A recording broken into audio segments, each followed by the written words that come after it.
আফানি তো তুলে গেছি রে সরে চল ওই চোর ওই খারা ওই চোর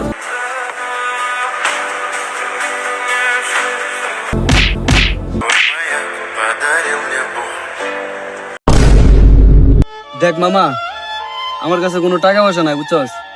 যদি আমার কাছে টাকা পয়সা থাকতো তাহলে আমি দিতাম। এই পৃথিবীতে মা ছাড়া আমার কেউই নাই। আর এই মা এখন হাসপাতালে, মার অপারেশন করতে। আর এই অপারেশনের জন্য টাকা লাগবে। এই টাকার জন্য আমি যে কোনো কিছু করতে পারি, যে কোনো কিছু।